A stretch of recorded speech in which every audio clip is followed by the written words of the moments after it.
9 years ago when you guys were in college, I mean, you guys started this pretty young.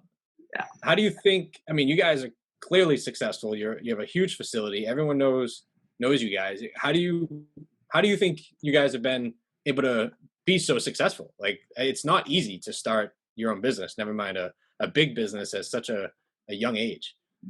You kind of need a lot of different things to come together for it to happen.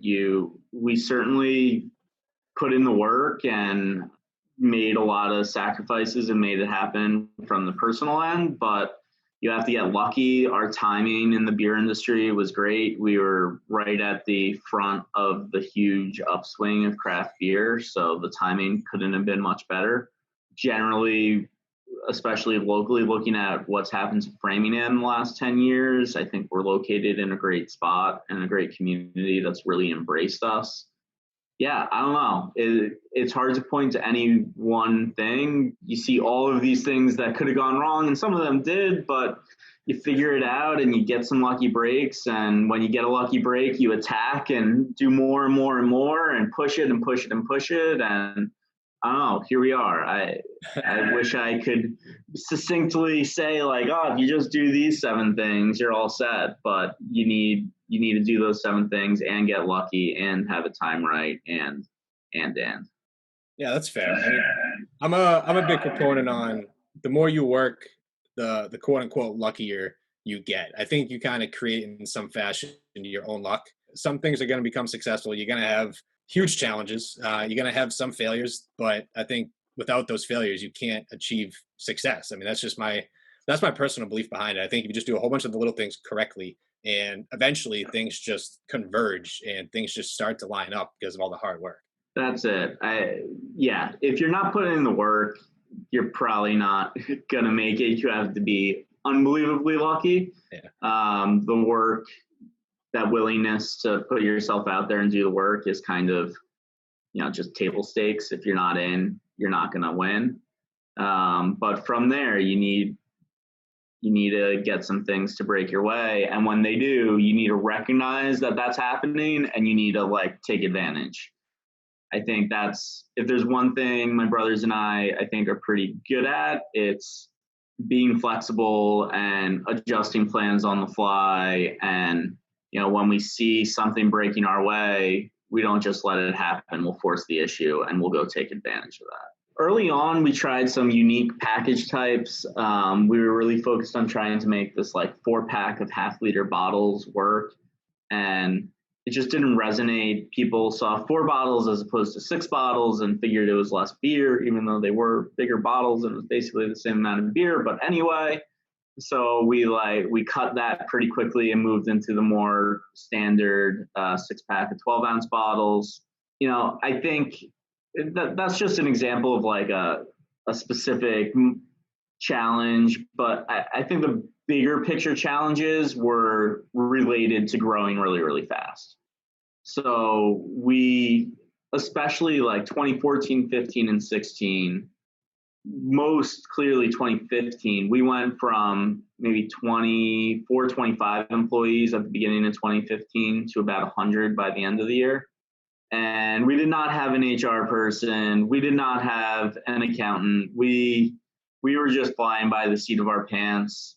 We were building out this giant facility. We were taking out debt to do it. And we were moving extremely fast, both in our professional lives as well as our personal lives that year. And I think we just didn't have enough structure around us to manage that smoothly. We did it by the seat of our pants. The way we were able to for the first 4 years, right? We were small in that old space. We had a staff that, if there was an issue, everybody knew us and would just come talk to us and we'd work through the issue and move on. And all of a sudden we're in this new space with this restaurant happening. We have so many employees. And we thought we could just keep that going where, hey, if somebody has an issue, they can just come talk to us, right? We're approachable, we're reasonable. But that breaks down when it's not 20 people anymore, it's 100 people. it's just not possible to have that deep a relationship, that trusting relationship overnight with all of those people. And hopefully we've done a lot better job of building that relationship. So there is that trust factor years later, but it was so fast. The trust wasn't there.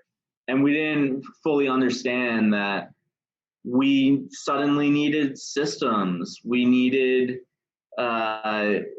policies and procedures that could be consistently applied in every situation. And maybe that meant they weren't going to be perfect.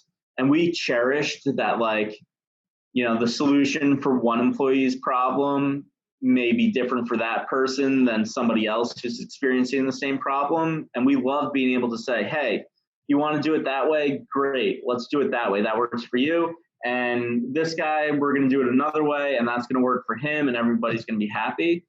But when you blow that up 5 times in the course of 12 months, and there's not that trust yet, and there's not that relationship yet, it comes across as special treatment, and it comes across as not holding people accountable to the rules. And I think that's definitely been big picture. The biggest challenge for us is we went from this tiny company to a pretty mid-sized company basically overnight. And we didn't do it with nearly enough structure, with nearly enough training, with nearly enough resources for our staff. And it ended up creating some hard years that really we brought upon ourselves, where staff didn't know what they were expected of them on a daily basis. And that wasn't fair to them, and it wasn't fair to us. And staff thought there was special treatment, and I think we've broken through it, and we've always tried to work with our crew as closely as possible. And I think overall we have a great team and great relationships with our team. That growth phase can be really, really challenging, and definitely for me, the most challenging part of my career so far.